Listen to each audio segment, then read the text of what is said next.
Assalamu alaikum wa rahmatullahi wa barakatuh. So alhamdulillah, today is our first day in Tashkent. Well, technically our second day, but yesterday was just a rest day. And I also briefed you all on the history of Uzbekistan. So alhamdulillah, now we're actually touring the old city where all the historical complexes are. Now behind me, as you can see, is what is known as, behind the trees, the tomb of Imam Abu Bakr Al Qaffal Al Shashi. He was a great scholar that resided in this area, and the scholars mention that he was responsible for spreading the Shafi'i school of thought in this vicinity, even though the majority of people follow the Hanafi school of thought. But he was actually responsible for spreading the Shafi'i school of thought in this vicinity, and he was a you can say a specialist when it came to usul and usul al-fiqh, which is the principles of Islamic jurisprudence, and obviously by extension he was also a specialist in Islamic jurisprudence in fiqh. So a great scholar, mashallah, with a great legacy, and I believe some of his students included Imam al-Hakim al-Naysaburi, the famous Imam al-Hakim, who has written his book of hadith, Mustadrak al-Hakim. And among his teachers, I believe, was Imam al-Tabari, rahimahullah. So the great author of Tafsir al-Tabari. So mashallah, beautiful history, and we're going to go inside now and inshallah show you inside the actual tomb. So as you can see, mashallah, beautiful structure as we go inside. Very historic. SubhanAllah, an amazing legacy left by an amazing scholar. And you've seen from our previous vlogs in Turkey and in other places that this is a place where we come for reflection and reflect over the legacy that was left by this Imam and other Imams that we're going to be visiting, inshallah.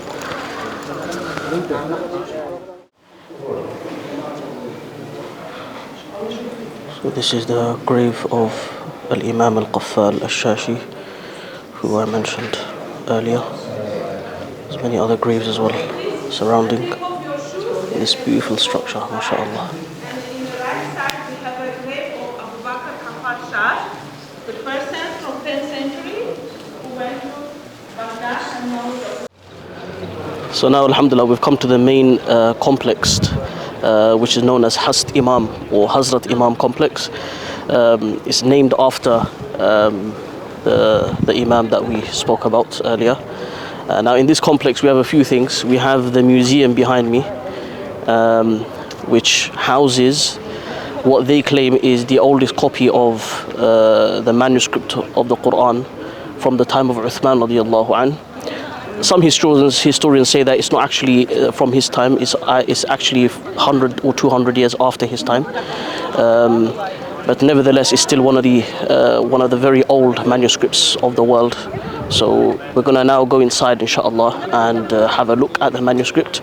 And I'm just going to show you the surrounding area. Very beautiful, mashallah.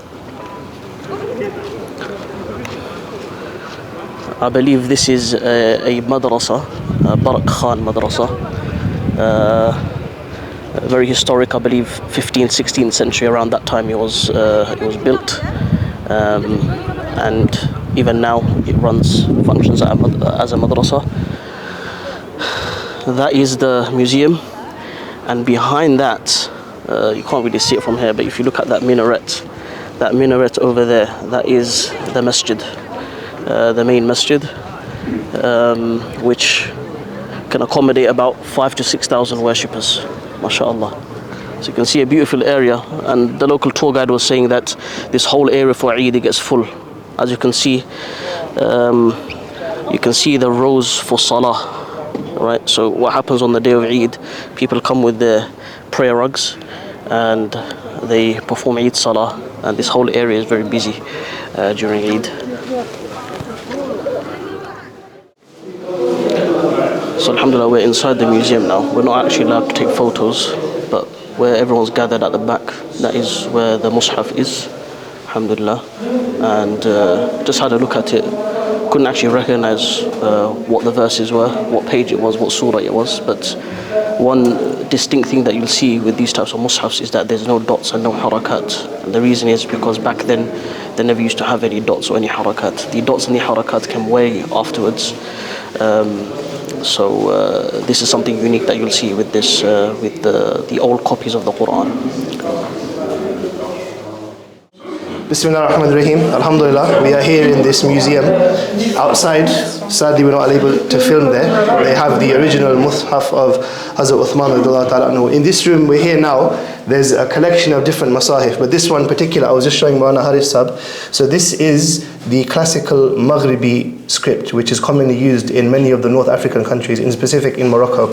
And what's interesting, if you take a look over here, Inna nahnu, the Quran, the Qaf, you'll see it has one dot. So Qur'anan looks like it says Fur'anan, Arabiyya la'allakum ta'qilun looks like ta'filun. And take a look over here as well on the bottom. Inna Rabbaka, the Noon does not have a dot. So very different to the script that us Indo-Paks are used to, especially if we studied in the West. Again, look over here. Kulli ladina. Again, you can see there. It looks like a fa because there's only one dot. وَكُلِّ الَّذِينَ. So on the first page on the bottom left.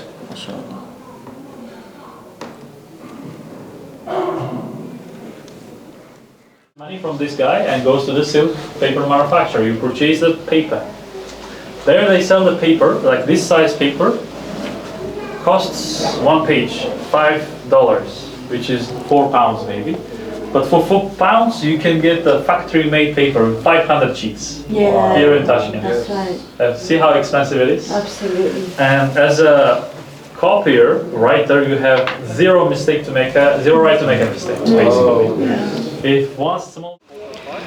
So now inshallah we're going to be visiting the madrasa that I was showing you earlier. This is the door, the entrance of the madrasa. It's called Barak Khan Madrasah. Very historic madrasa, and I believe till now people study here, mashallah. Not just the Islamic sciences, they also study other sciences as well, languages. Here's our tour guide, mashallah, is going to be showing us around. So now we come inside, mashallah. This is the courtyard of the madrasa, mashallah. You can see traditionally what would have been probably classrooms.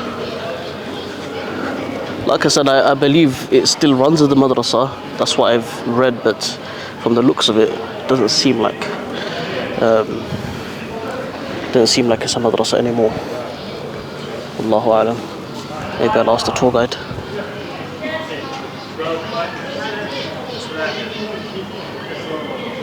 So now you can see there's a lot of like shops where you can buy souvenirs, which I'm sure is very expensive.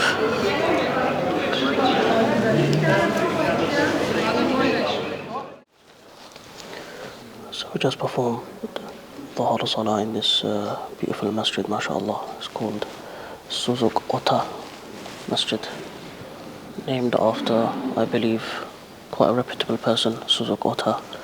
He was a community reformist and quite a respected figure. MashaAllah, beautiful masjid.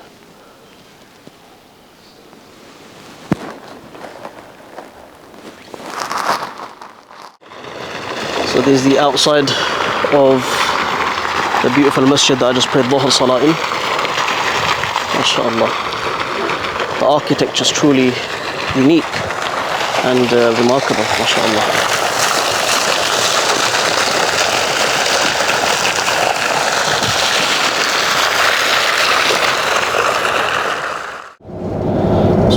Now we're back in the coach, and inshallah we're going to be heading back to our hotel. So that was a brief tour of the main historical sites in Tashkent.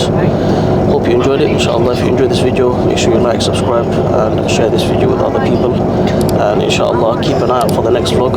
Tomorrow inshallah we're going to be traveling to Samarkand, another very historical site, so watch out for that vlog inshallah. Take care of yourselves. Assalamu alaikum wa rahmatullahi wa barakatuh.